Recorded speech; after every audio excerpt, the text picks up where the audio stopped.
Dear student, देखो last class अपन ने किसके बारे में बात की थी बेटा, एनायन और कैटायन के बारे में बात की थी। इसके साथ में अपने आइसो इलेक्ट्रॉनिक सीरीज के बारे में बात की थी, राइट बेटा। अच्छा चलो डिस्कस करते हैं। अपने ये तो समझ लिया था कि सर आइसो इलेक्ट्रॉनिक सीरीज क्या होती है, सब इलेक्ट्रॉनिक स्पीसीज क्या होती है, इसके बारे में पहले अपन डिस्कस कर चुके। लेकिन हमने उनके साइज के बारे में, उनके साइज ऑर्डर के बारे में अपने डिस्कस नहीं किया था, है ना। अच्छा आइसो इलेक्ट्रॉनिक स्पीसीज क्या होती थी, अपने बात कही थी कि सर डिफरेंट एटम रहेंगे, है ना, अलग अलग प्रकार के परमाणु रहेंगे, लेकिन उनके अंदर इलेक्ट्रॉनों की जो संख्या रहेगी वो क्या रहेगी बेटा, समान रहेगी। अब जरूरी नहीं है, इट इज नॉट कंपल्सरी कि सर वो सारे के सारे उनके अंदर जो भिन्न भिन्न प्रकार के एटम वो सारे के सारे क्या है, नेटिव फॉर्म के अंदर हो, ये कंपल्सरी नहीं है। उनके आयंस भी हो सकते हैं, है ना, उनके आयंस भी हो सकते हैं, या फिर वो खुद नेटिव फॉर्म के अंदर भी हो सकते हैं। हमें तो कुल मिला के उनके अंदर पूरे क्या चाहिए बेटा, इलेक्ट्रॉन ही पूरे चाहिए, है ना, मतलब बराबर ही इलेक्ट्रॉन चाहिए। बोलो बात से हमारी। चलो एक अपने एग्जांपल देखा था बेटा, कौन सा, कि सर 2 इलेक्ट्रॉन जो रह रहे हैं अंदर, 2 इलेक्ट्रॉन वाले। सर अपन ने देखा था B+3 बोरोन के ऊपर प्लस का 3 लगाया। दूसरा था अपने पास बेटा कौन सा, B+2। तीसरा लगा था नेक्स्ट अपने पास Li+ का 1, नेक्स्ट हीलियम और आगे H-। इस एग्जांपल को मैं समझा रहा हूं, बाकी जो एक एग्जांपल जो था बेटा वो आपको खुद को करना, उसके साइज ऑर्डर के बारे में देखना आपको, ठीक है। ये साइज ऑर्डर आप खुद देखोगे, सेल्फ है आपके लिए, ठीक है बेटा। देखिए जरा,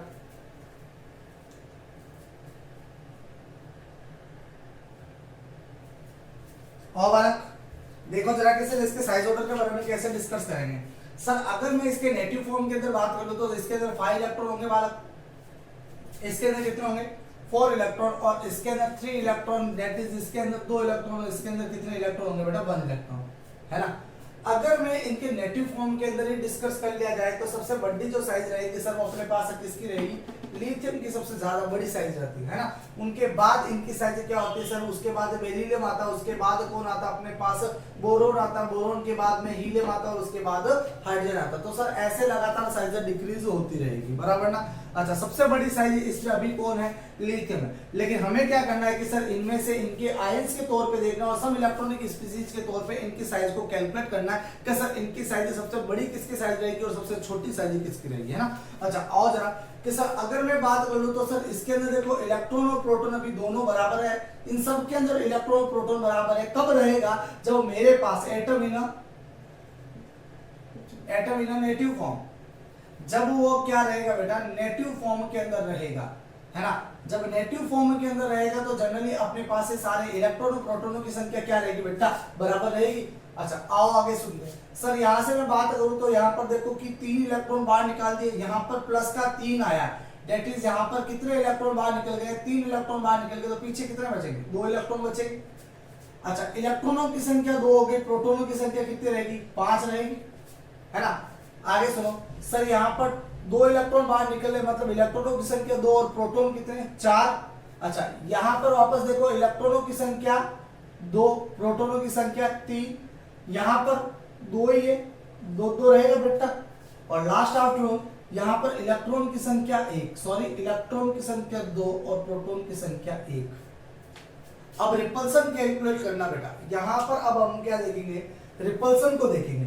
क्या सर रिपल्सन सब में ज्यादा किसका, तो सर रिपल्सन को देखने के लिए देखिए जरा, सर 5 प्रोटॉन है, तो मतलब प्रोटॉन को किसको डिनोटेट करता बेटा, अट्रैक्शन फोर्स को, भाई ये आकर्षण बल को शो करेगा, और ये किसको बताएगा, प्रतिकर्षण को, है ना। तो सर ये तो आकर्षण को शो करवाता है, ये प्रतिकर्षण को शो करवाता है, दैट इज ये अपने ही ग्रुप की बात की जा रही है ना। तो सर ये 5 इलेक्ट्रॉन 5 प्रोटॉन है, वो 2 इलेक्ट्रॉन को क्या तगड़े से नहीं पकड़ रखेगी बेटा, भाई इन दोनों में क्या होगा, आकर्षण होगा ना, तो इन दोनों में अट्रैक्शन होगा। तो बताओ जरा कि 5 बंदे हैं, 5 बंदे, क्या 2 बंदे को अच्छे से तगड़े ताकत से नहीं पकड़ सकते, क्या पकड़ सकते ना ऑब्वियसली। तो उनको क्या करेंगे, बहुत ही ज्यादा टाइटली पकड़ लेंगे। तो जब बहुत ही ज्यादा टाइटली पकड़ लेंगे मतलब 5 प्रोटॉन का प्रभाव इन 2 इलेक्ट्रॉन पे सबसे ज्यादा है। तो सर देखो यहाँ पर प्रोटॉनों की संख्या देखने के साथ हम कह सकते हैं कि सर यहाँ पर कौन ज्यादा है, जेड इफेक्ट ज्यादा है। और जब जेड इफेक्ट ज्यादा होता है तो बताओ साइज क्या होती है, कम होती है। बात पहले पढ़ रही, प्रोटॉनों को देख के पता चल रहा है ना। तो सर प्रोटॉन जितने ज्यादा साइज उतनी ही कम, क्योंकि इलेक्ट्रॉन तो सब में बराबर हो गए, तो प्रोटॉन को देखना पड़ेगा। तो सब प्रोटॉन इसमें ज्यादा साइज कम, तो बताओ ये कम रहेगा, इससे बड़ा कौन रहेगा, ये उससे बाद ये, उसके बाद ये। अब देखो यहाँ पर इसकी बात करें तो इसके अंदर इलेक्ट्रॉन कितना है 2, प्रोटॉन कितना है 1, तो सर इन दोनों के अंदर जो अट्रैक्शन फोर्स लगने वाला है वो बहुत क्या बेटा कम है। तो सर अट्रैक्शन फोर्स इनके कंपैरिजन में इसमें बहुत कम लगेगा, तो जनरली बात क्या हो जाएगी बालक कि सर यहाँ पर इसकी साइज क्या रहेगी, कंपैरिजन टू दिस बड़ी हो जाएगी। ठीक है बेटा, तो ये एक मैंने करवाया है, बाकी ऑर्डर आपको करने और सम इलेक्ट्रॉनिक स्पीशीज आपको 1-2 एग्जांपल और आपको बुक से ढूंढ कर मुझे भेजना है कि सर यही आपका होमवर्क है ना आज का। क्या सर सम इलेक्ट्रॉनिक स्पीशीज को हमने और सर्च किया है और सम इलेक्ट्रॉनिक स्पीशीज को सर्च करके मेरे पास भेजना है। ठीक है बेटा, है ना। चलो आगे डिस्कस करते हैं बेटा अपने इलेक्ट्रॉन गेन एंथैल्पी और electron affinity. Is the most important. क्या होता है सुनिएगा जरा।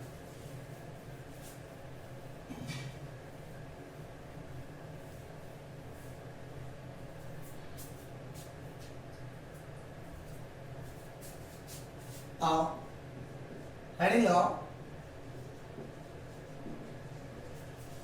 electron affinity and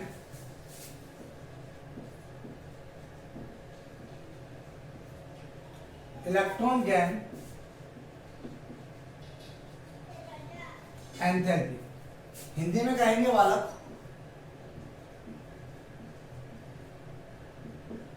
इलेक्ट्रॉन बंधुता और इलेक्ट्रॉन लब्धि एंथैल्पी। सुनिएगा, इसको आप लोग 10th क्लास में पढ़ गया और 10th क्लास में पढ़ा आप लोगों ने कि सर इलेक्ट्रॉन बंधुता और इलेक्ट्रॉन लब्धि एंथैल्पी, इलेक्ट्रॉन एफिनिटी और इलेक्ट्रॉन गेन एंथैल्पी बहुत आसान नहीं बात, दोनों की दोनों बहुत ही ज्यादा अलग चीज है।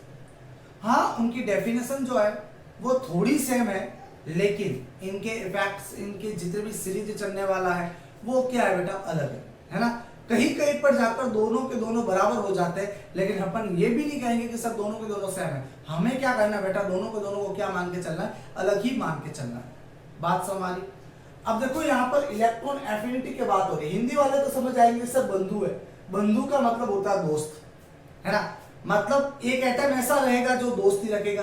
अब दोस्ती रखेगा तो भाई उससे क्या करेगा, किसी से ले पाएगा, है ना।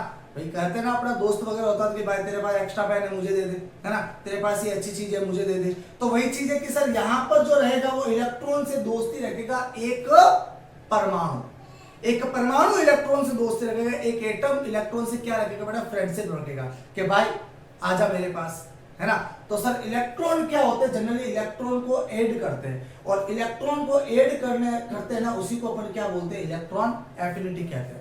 अब बात को समझिएगा कि सर होता क्या एक्चुअल में, कि सर मान लीजिए मेरे पास कोई एक एम एटम है, इस एम एटम के अंदर कुछ इस प्रकार से इसका कोई डायग्राम बना लेते हैं कि सर ये अपने पास कोई एक एटम बना हुआ है, इस एटम के अंदर एक इलेक्ट्रॉन ऐड किया जा रहा है कि सर एक इलेक्ट्रॉन को मैंने क्या कर दिया, इसके अंदर ऐड कर दिया, बराबर है। अब ऐसा तो होगा नहीं कि सर इस एटम के अंदर जो वैलेंस सेल है या फिर एक्सटर्नल ऑर्बिट है या फिर आउटर मोस्ट सेल है। देखो तीनों एक ही बात है, मैंने 3 वर्ड बोले, एक तो मैं कह रहा हूं सर वैलेंस सेल है ना, और दूसरा कह रहा हूं कि सर एक्सटर्नल सेल है ना, या फिर तीसरी बात कह रहा हूं कि सर ये क्या है, आउटर मोस्ट सेल है।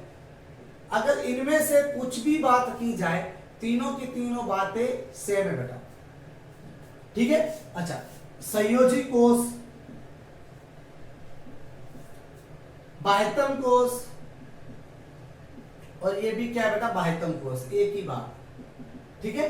संयोजी कोष बोल रहे, बाह्यतम कोष बोल तो दोनों क्या है अपने पास, एक ही चीज होगी। अब सुनिएगा बालक कि सर यहाँ पर इलेक्ट्रॉन को अपने ऐड करवाना है।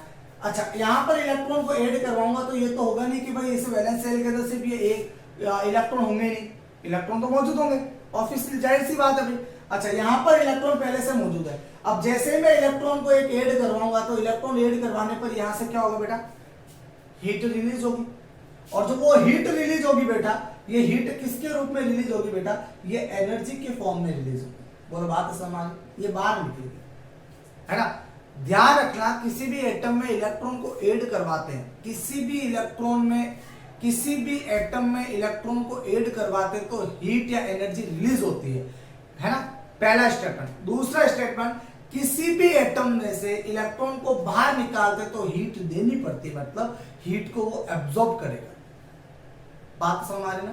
पहली कंडीशन वापस बोल रहा है, रिपीट बेटा, अगर कोई एटम, अगर किसी परमाणु के द्वारा इलेक्ट्रॉन को ग्रहण किया जाता है तो उस कंडीशन में ऊर्जा बेटा बाहर निकलती है, एनर्जी जो होगी वो बाहर निकलेगी। अगर किसी परमाणु के द्वारा इलेक्ट्रॉन को बाहर निकाला जाता है तो ऊर्जा या एनर्जी को क्या करेगा बेटा, ग्रहण करेगा।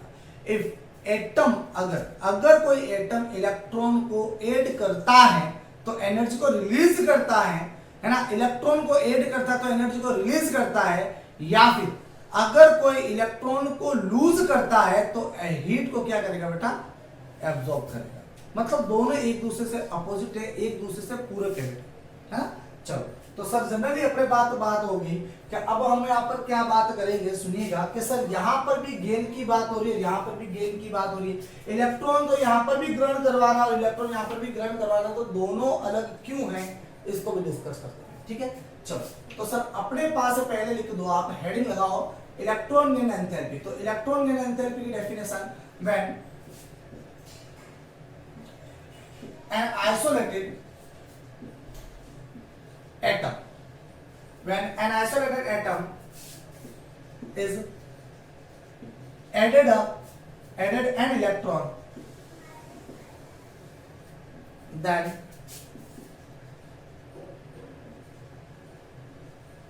energy will be released, which is called electron affinity, which is called electron affinity। Hindi वाले बालक लिखिएगा बेटा, जब एक विलगित गैसीय परमाणु ना, आइसोलेटेड गैसेस एटम कर लो है ना, आइसोलेटेड गैसेस एटम, विलगित गैसीय परमाणु एक इलेक्ट्रॉन ग्रहण करता है तब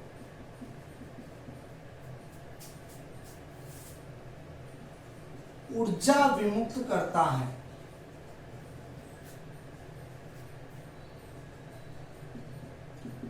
जिसे हम क्या कहेंगे, इलेक्ट्रॉन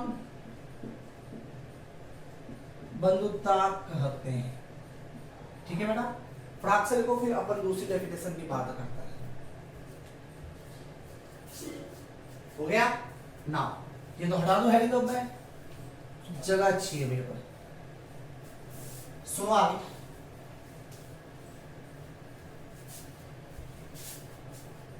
सर नेक्स्ट डेफिनेशन है अपने पास किसके लिए, इलेक्ट्रॉन गेन एंथैल्पी। इलेक्ट्रॉन लब्धि एंथैल्पी, क्या बात कही जा रही है बेटा, कि when 1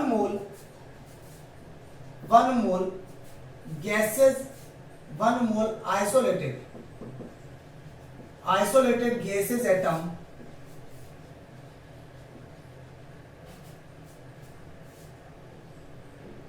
added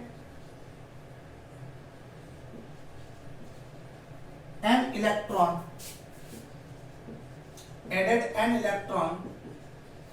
then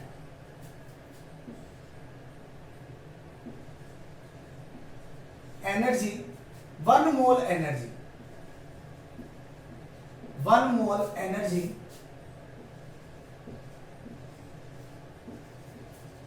released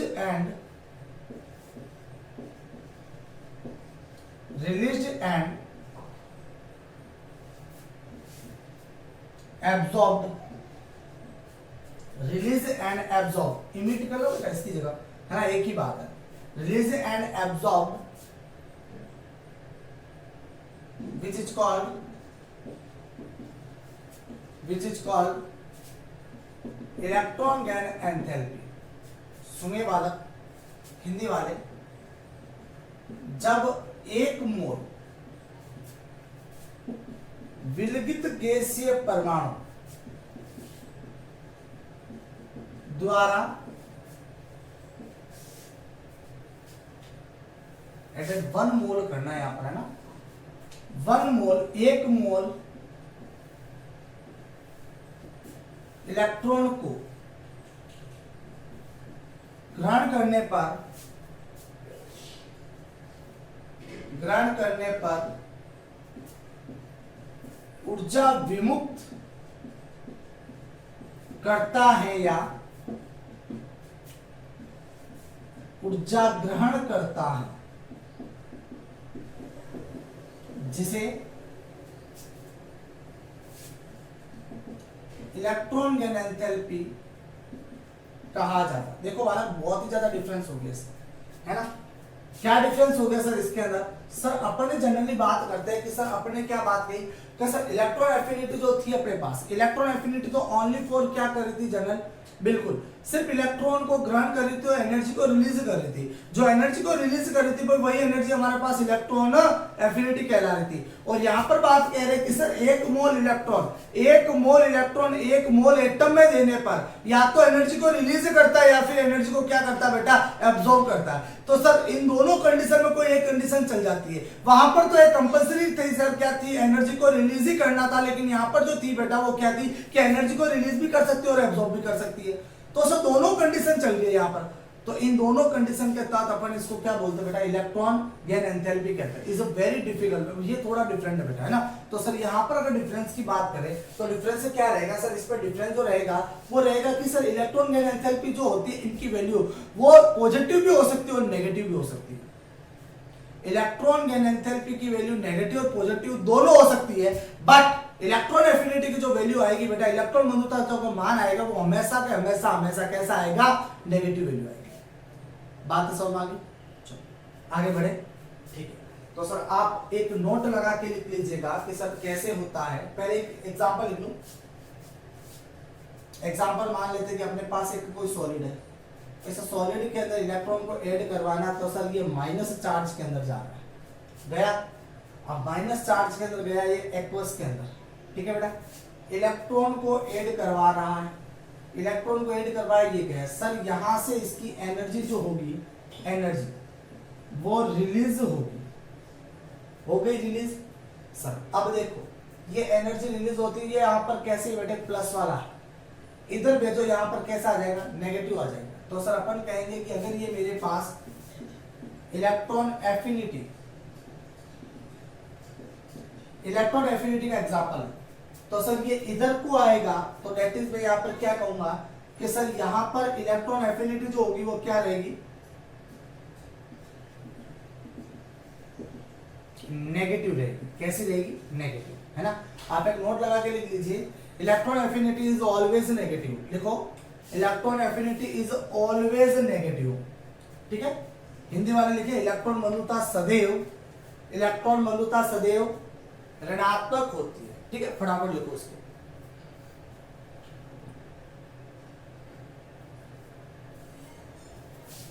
electron बंधुता सदैव ऋणात्मक होती है, हो गया। चलो अब क्यों होता है ऐसा, उसको आपको समझा देते कि सर ये नेगेटिव और ये हमेशा ही पॉजिटिव क्यों होते हैं, है ना, ताकि आपको समस्या ना हो। दूसरा नोट लिख ले बेटा, electron gain enthalpy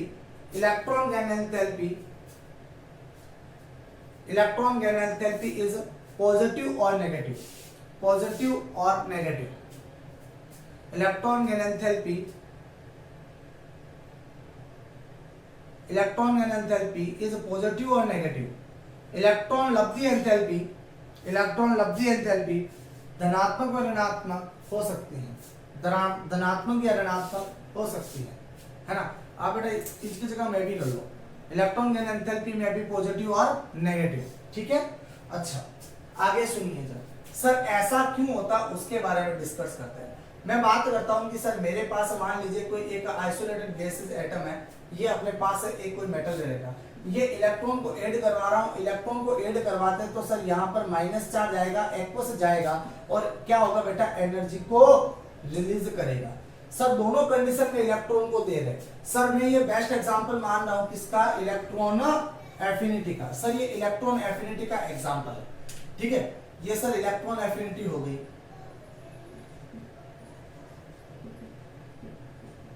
electron affinity है सर मेरे पास, ठीक है। दूसरी बात करते हैं सर जनरली के, सर ये इलेक्ट्रॉन एफिनिटी है। अब इलेक्ट्रॉन एफिनिटी के बाद अपन बात करते हैं किसके लिए, इलेक्ट्रॉन गेन एंथैल्पी के लिए। मैं सर एग्जांपल ले रहा हूं यही वाला एग्जांपल लूंगा और मैं यहाँ पर क्या करूंगा, इलेक्ट्रॉन को गेन करवाऊंगा। ये माइनस चार्ज और ये क्या हो रहा है सर, एनर्जी रिलीज कर रहा है। अच्छा यहाँ पर इलेक्ट्रॉन गेन एंथैल्पी मेरे पास प्रथम कितनी है बेटा, नेगेटिव वैल्यू आएगी। क्यों बेटा, क्योंकि मैं इस वाले को अगर इधर ट्रांसफर करूंगा तो जनरली मेरे पास क्या हो जाएगी, ये एनर्जी जो दिखेगी वो माइनस के अंदर वैल्यू दिखेगी। किस पे दिखेगी बेटा, माइनस पे वैल्यू दिखेगी। दैट बिल्कुल बेटा। चलो अब बात सुनना आगे। मैं अगली बात करता हूं कि सर मैं इस माइनस चार्ज में, इस माइनस के अंदर ही एक इलेक्ट्रॉन को ऐड करवा रहा हूं और तो सर यहां पर मान लेते हैं -2 जा रहा है, एक्वस के अंदर जा रहा है। अब इसकी इलेक्ट्रॉन गेन एंथैल्पी क्या रहेगी, सेकंड, प्लस रहेगी कि माइनस रहेगी। अब प्लस और माइनस को समझने के लिए आप लोग इधर आ जाओ कि सर यहाँ पर धनात्मक रहेगा ऋणात्मक रहेगा, समझने की कोशिश करना वाला। क्योंकि मैं मान लेता हूं कि सर यहाँ पर जो मेरे पास ये एम एटम है, ये वाला, इसके एक्सटर्नल ऑर्बिट के अंदर 7 इलेक्ट्रॉन थे बेटा। कितने इलेक्ट्रॉन थे, 7 इलेक्ट्रॉन थे, बराबर। और इसे अपना ऑर्बिट पूरा करने के लिए एक इलेक्ट्रॉन की और की जरूरत है, तो टोटल कितने हो गए बेटा, 8 इलेक्ट्रॉन हो गए। मैंने माना इसके अंदर 7 इलेक्ट्रॉन थे और इसको अपना ऑर्बिट पूरा करने के लिए 8 इलेक्ट्रॉन की ही जरूरत है। मतलब एक इलेक्ट्रॉन और डाल दे 8 हो जाएगा और ये अपने आप में बेटा स्टेबल हो जाएगा। अब इसे इलेक्ट्रॉन कोई नहीं दे सकता। ये नॉर्मल कंडीशन के अंदर तो इलेक्ट्रॉन लेगा ही।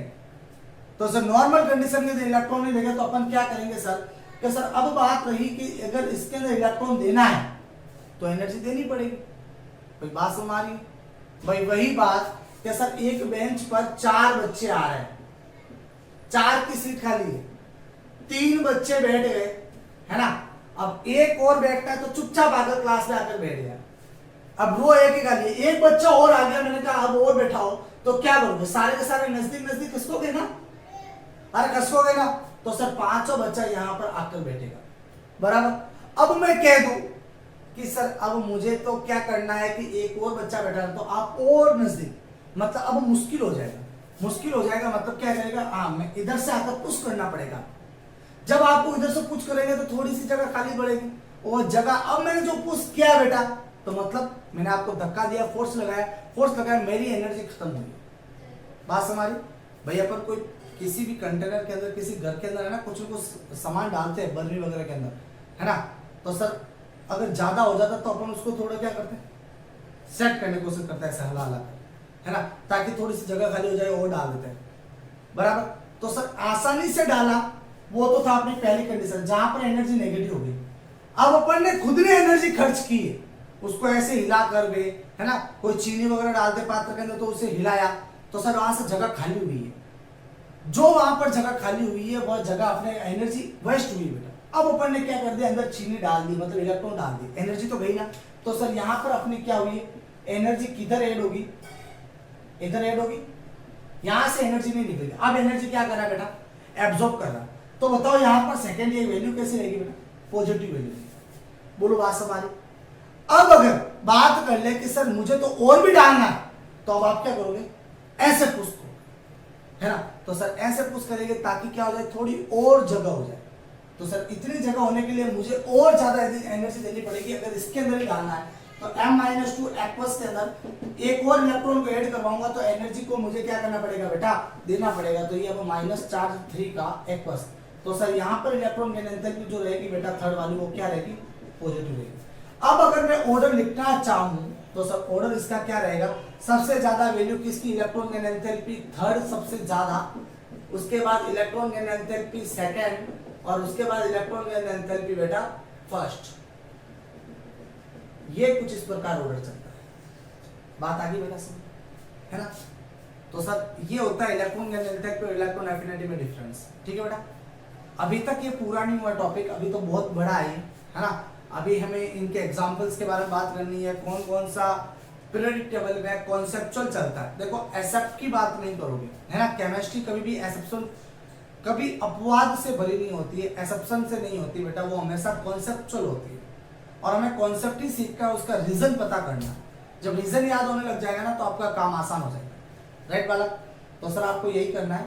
आज के लिए अपन इतना ही करते हैं, फिर यहाँ तक आप समझिए अच्छे से, फिर आगे डिस्कस और करेंगे। आपका आज का होमवर्क का क्वेश्चन रहेगा, write the difference between electron affinity and electron gain enthalpy, ठीक है।